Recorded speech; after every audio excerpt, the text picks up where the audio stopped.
Stillness is strength, unlocking the quiet power within. Welcome to Mindell, where audiobooks transform your mind. This audiobook was written and created by Mindell, dedicated to helping you attract your life.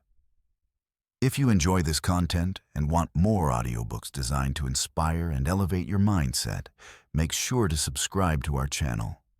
You can also listen to us on Spotify. Download the ebook version and support our work. All the links you'll need are provided in the description below.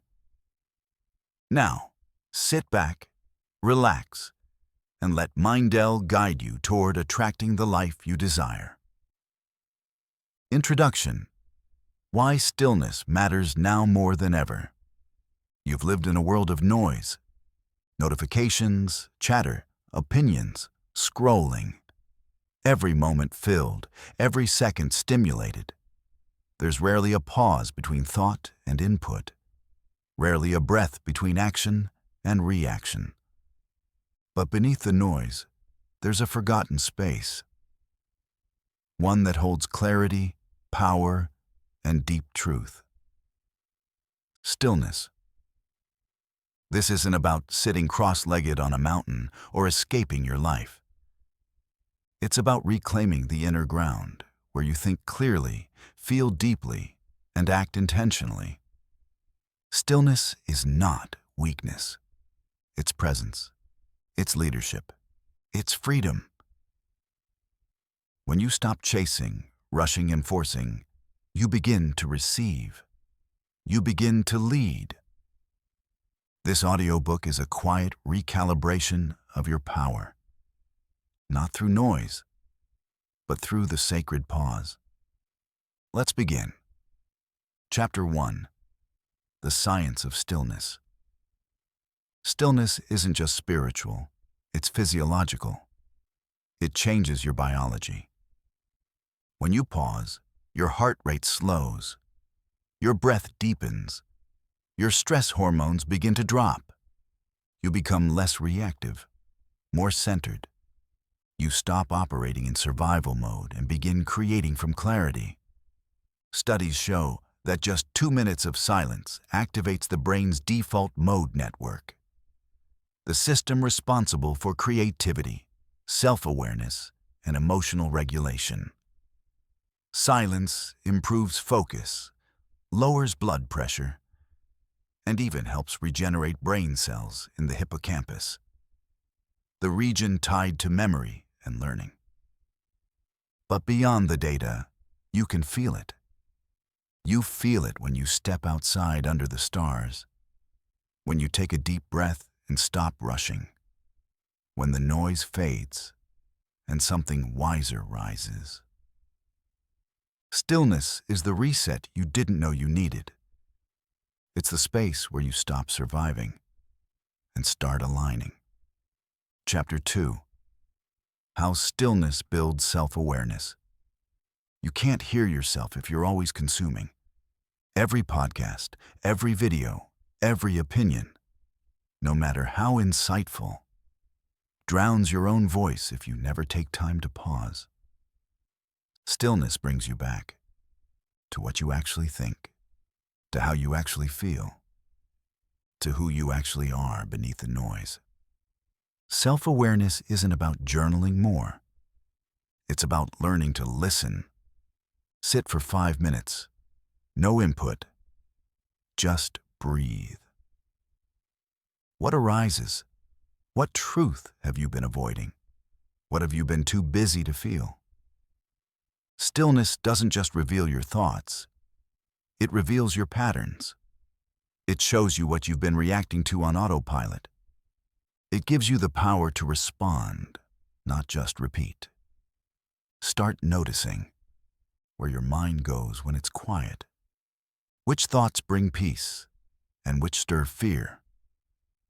What decisions feel like expansion and which feel like contraction? This is the foundation of self-trust. It doesn't start in a book. It starts in stillness. Chapter 3. Stillness as emotional clarity. You don't need to fix every feeling. You don't need to react to every wave. Stillness teaches you to hold emotion with grace. Without silence, you confuse feeling with urgency. You think you need to do something about every discomfort. But in stillness, you learn that most emotions pass when given space. Stillness gives you the distance to understand what this emotion is actually about, whether it's old or new, what it needs, rather than what it screams. Let's be honest. Most of us have been trained to run from feeling. We numb, distract, explain. But true strength is being able to sit with yourself, even when it's messy. Stillness says, I can feel this and not fall apart. I can be with myself, even here. When you stop fighting emotion, you start understanding it. And from understanding comes choice. That's emotional clarity. Chapter 4. Stillness and Decision-Making. When your life is full of noise, your decisions are often reactive. You choose from fear, urgency, or external pressure. But stillness slows the loop. Stillness says, let's wait until the fog clears. It creates space between impulse and choice. Before making a big decision, ask, what would I choose if I wasn't afraid? What would I choose if I trusted the outcome? What decision feels calm, even if it's hard? You don't always need a pros and cons list. Sometimes you need silence. Let the right answer emerge, rather than be forced. If you feel confused, don't rush. Clarity rarely shouts. It whispers in the quiet. Stillness is not indecision. It's alignment waiting to rise. Chapter 5. Creating your own quiet space. Stillness is available, but you must choose it. You must create it. Protect it. You don't need a retreat. You need intention. Build a sanctuary in your life, a small, sacred pause where you can return to yourself daily. It might look like a phone-free first hour of your morning, a candle-lit room where no talking happens, a slow walk in nature, headphones off. Choose a time. Choose a space. Make it yours. In a world addicted to urgency, your calm becomes rebellion. Your quiet becomes power. Create rituals around your stillness. Light a candle. Drink something warm in silence. Breathe deeply for 5 minutes. Not because it's trendy, because it's necessary. Because it's yours. Chapter 6. Stillness in relationships. Stillness changes how you show up with others. When you're calm, you don't need to prove. You don't need to win.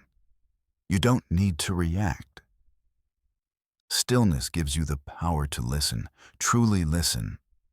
Not to reply, not to fix, but to understand. It says, I don't need to respond right now. I can sit with this. I can hear you, even in disagreement. In arguments, it de-escalates. In intimacy, it deepens connection. Stillness teaches you that your presence is enough. You don't have to perform. You don't have to entertain. You can be with someone fully and say nothing. And in that silence, love grows. Chapter 7. The creativity in quiet. You've been told to think harder, to push through. But creativity doesn't bloom under pressure. It blooms in peace. Stillness is where your imagination returns. It's the fertile ground where ideas rise, not because you demand them, but because you made space. When the mind quiets, the muse arrives. Some of the most brilliant artists, leaders, and thinkers practiced intentional solitude. They knew that clarity comes not from more effort, but from stillness. Want better ideas? Get quiet. Want deeper art? Stop talking. Want solutions that actually feel right? Go inward. Silence is not a void. It's a canvas. Let it open you. Let it lead. Let it speak. Chapter 8. Stillness is power, not passivity. Don't confuse stillness with inaction. Don't mistake silence for submission. Stillness is the opposite of weakness. It's knowing you don't need to chase. You don't need to prove. You don't need to beg. Stillness says, I choose when and how I respond. I trust myself enough to wait. This is where power lives, in the pause before the message is sent, in the breath before the boundary is set, in the silence that says, I'm not engaging in chaos. You've spent enough time reacting. Now it's time to lead, with presence, with clarity, with stillness. Final words. Let the quiet lead. You've tried force. You've tried noise. You've tried proving. Now try quiet. Let stillness show you what actually matters. Let it return you to yourself. You don't need more answers. You need space for them to arrive. Stillness is not an escape from life. It's how you finally live it fully. Return to the quiet. Return to your center. Return to your strength. And let everything else fall into place.